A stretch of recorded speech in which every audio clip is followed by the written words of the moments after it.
ابا مبارکه سوره چې د قران عظیم شان اتاویومه سوره ده په مکه معظمه کې را نازله شوې ده څلوېښت مبارک آیاتونه لري تلاوت او پښتو ترجمه یې لومړی آیت څخه اوري بسم الله الرحمن الرحیم د الله په نوم چې ډیر زیات مهربان پورا رحم لرونکی دی عم يتساءلون عن النبأ العظيم الذي هم فيه مختلفون دا خلق د څه شي په باب پوښتنه کوي د هغه لوی خبر په باب په دغه راز ګډو وډو ویناو کې اخته دي كلا سيعلمون ثم كلا سيعلمون هیڅ کله نه چې دا کافران فکر کوي ډیر زر به دوی ته څرګند شي چې قیامت څه شی دی هو هیڅ کله نه چې دا کافران فکر کوي ډیر زر به دوی ته څرګند شي چې قیامت څه شی دی ألم نجعل الأرض مهادا والجبال أوتادا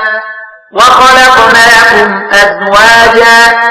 وجعلنا نومكم سباتا وجعلنا الليل لباسا وجعلنا النهار معاشا دا څنګه نه چې موږ زمکه فرش غوړولې ده او غرونه مو په هغه کې د میخونو په څیر خخ کړی دي او تاسو نارینه او ښځې مو جوړه پیدا کړی یې او تاسو خوب مو د آرام باعث ګرځولای دی او شپه مو پرده اچونکي او ورځ مو د ژوند وخت ګرځولای دی وبنينا فوقكم سبعا شدادا وجعلنا سراجا وهاجا وأنزلنا من المعصرات ماء ثجاجا لنخرج به حبا ونباتا وجنات ألفافا او ستاسو د پاسه مو وو محکم اسمانونه درولې دي او یو ډیره زیاته روخانه او توده دیوه یعنی المر مو پیدا کړای دی او لوریدونه مو پر لپسې بارانونه راوړولې دي ترڅو چې د هغو په وسیله غلې شنیلی او ګڼ باغونه رازرغون کړو إن يوم الفصل كان ميقاتا يوم ينفخ في الصور فتأتون أفواجا وفتحت السماء فكانت أبوابا بشک د فیصله ورځ یو ټاکلی وخت دی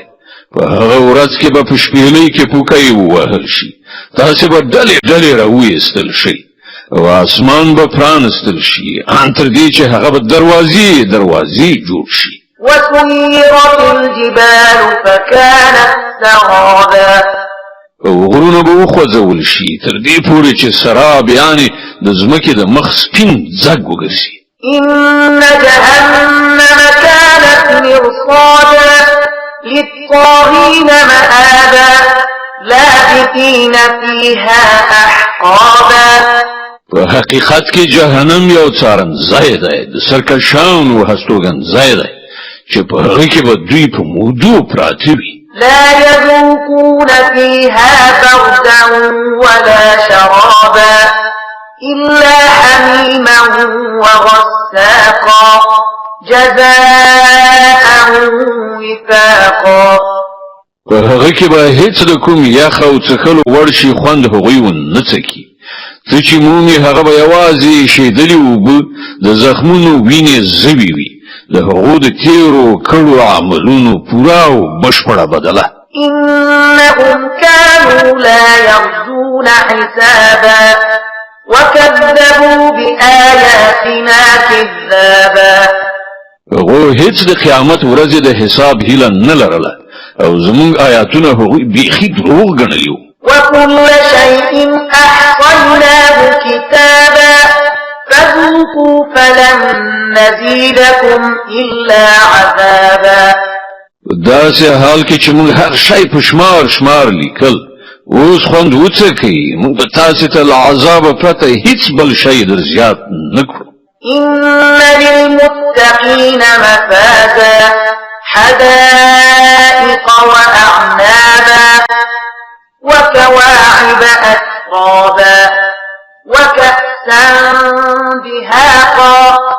بشکه د پرهیزګارانو لپاره کامیابی ده باغونه او انګور او نوې پیغلې همزولې نجونې او ډک جامونه لا يسمعون فيها لغوا ولا كذابا او هلته هیڅ چټي او درو خبره هغوی نه اوري جزاء من ربك عطاء حسابا رب السماوات والأرض وما بينهما الرحمن لا يملكون منه خطابا بدلا او پورا لوريان ستا د پروردگار له لوري نه د هغه زیات مهربان خدای له لوري څخه چې د زمکه او اسمانونو او د هغه دواړو په منځ کې د هر شي څښتن دی د هغه په مخ کې هیڅ څوک د خبرو کولو وس نه لري يوم يقوم الروح والملائكة صفا لا يتكلمون إلا من أذن له الرحمن وقال صوابا په هغه ورځ چې روح او پرښتې په لیکو کې درېدلې وي هیڅ څوک به خبرې نه کوي پرته له هغه چا چې رحمان خدای اجازه ورکړي او هغه به حق خبرې کوي ذلك اليوم الحق فمن شاء اتخذ إلى ربه مآبا هغه ورځ حق ده نو اوس چې د چا زړه غواړي د خپل پروردګار لوري ته دی ورګرځي د لاره دی ونیسي إنا أنذرناكم عذابا قريبا يوم ينظر المرء ما قدمت يداه ويقول الكافر يا ليتني كنت ترابا مونږ تاسو خلکو ته له هغه عذاب نه ویره دراچولې ده چې نږدې راتلونکی دی هغه ورځ به بني آدم ته ټول هغه څه تر سترګو راشي چې د لاسونو هغه مخکې لګلیو او کافر به د افسوس فریاد وکړي چې کاش کې زه خاورې وای